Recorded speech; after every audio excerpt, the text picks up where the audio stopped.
जोश से लगे हुए हैं। नहीं, हम लोगों ने सुना है कि आप खुद पर्सनली सबसे बात कर रहे हैं और यहाँ पर जमे हुए हैं और भारतीय जनता पार्टी के सीनियर वरिष्ठ नेताओं से। जमे क्या हुए, मैं यहीं का हूँ भाई, कहाँ बाहर बीतते हो? नहीं, मेरा मतलब है आप दिल्ली से यहाँ जमे हुए हैं पिछले 2 महीनों से। जी अमित जी, पिछले 10 सालों में आप लोगों ने कुछ मुख्यमंत्री बदले प्रदेश में। पिछली बार तो आपने पूरी की पूरी कैबिनेट ही बदल डाली। इस बार भी जो कैबिनेट में कुछ मंत्री हैं उनके भी कुछ के टिकट कटे हैं। तो क्या मोदी जी के यहाँ से जाने के बाद, आपके यहाँ से जाने के बाद गुजरात में एक स्थिरता आ पाई है? गुजरात अपना नेता ढूंढ देखिए, ये एनालिसिस ठीक नहीं है। मैं आपको बताता हूँ, मोदी जी के जाने के बाद आनंदीबेन पटेल मुख्यमंत्री बनी।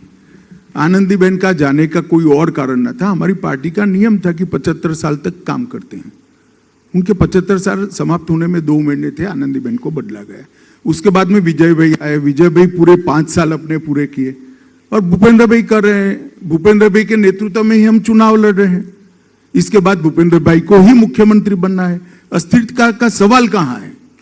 कोई सवाल ही नहीं पैदा होता अस्थिरता। मेरा एक सवाल ये भी आने वाला था कि क्या भूपेंद्र जी ही वापस मुख्यमंत्री बनेंगे? उसका हाँ जी, मैंने कह ही दिया। जी।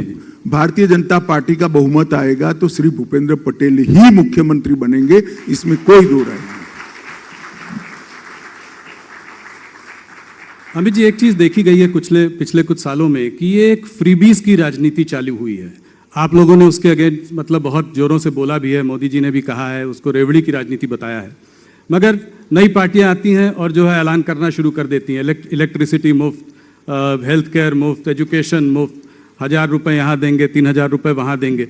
इस तरह की राजनीति के बारे में आप क्या कहना चाहेंगे? देखिए, गुजरात है, यहाँ एनालिसिस करने वाले लोग हैं, पढ़ने वाले लोग हैं, समझने वाले लोग हैं और सोच समझकर एनालिसिस कर गुजरात की जनता फैसला लेती है।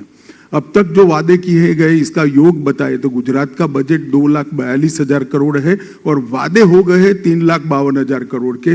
नई इनकम कुछ नहीं करनी है, पुराना बजट एज इट इज और 3,52,000 करोड़ लाना है। कोई बता दे जरा कैसे लाएंगे, इसका तो हिसाब दे।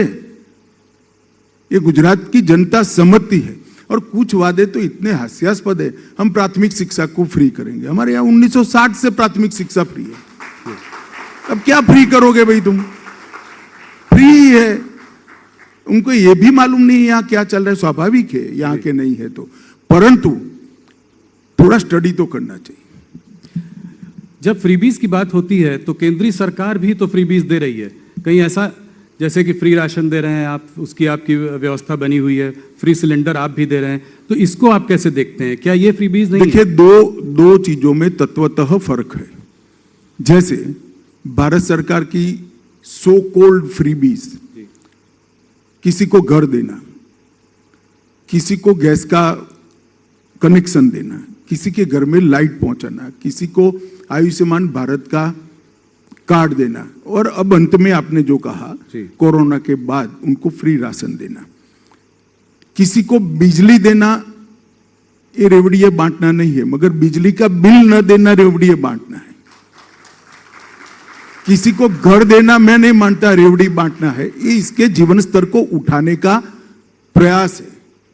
जो आजादी के 70 साल तक कांग्रेस ने 60 साल तक शासन किया वो नहीं कर पाए, वो हम करें। मगर फिर घर का टैक्स हम माफ नहीं करते। इसका हम शौचालय बना देते हैं क्योंकि अधिकार है 75 साल के बाद एक महिला का कि घर में शौचालय हो, उसको एम्ब्रेसमेंट ना हो सुबह, मगर हम शौचालय का रिपेयरिंग नहीं कर देते। और जहां तक मुफ्त में अनाज देने की बात है, आप सभी को मालूम है, पूरा देश जानता है, पूरी दुनिया जानती है कि कोरोना के बाद एक लिंगरिंग फेज में स्लो डाउन रहा है, जिसकी सबसे बुरी असर किसी पर पड़ी है तो देश के गरीबों पर पड़ी है। सोसाइटी का कोई भी सेगमेंट कुदरती आपत्ति के कारण, महामारी के कारण अगर किसी भी तरह से प्रभावित होता है तो शासन की जिम्मेदारी है, नैतिक जिम्मेदारी है इसको मदद करना। जैसे बाढ़ आती है, सूखा आता है, साइक्लोन आता है, तो हम मदद करते, वो फ्रीबीज नहीं है, उसका सपोर्ट है। तो ये दोनों को मिक्सअप नहीं करना चाहिए। वोट के लिए रेवड़िया बांटना अलग बात है और किसी का जीवन स्तर ऊपर उठाने के लिए एक बार उसको मदद कर कर इसको अच्छे जीवन जीने का इंफ्रास्ट्रक्चर देना अलग बात है। दोनों के बीच में मूलतः अंतर है, और मैं मानता हूं देश की जनता इसको जानती है। एक दूसरे प्रश्न की ओर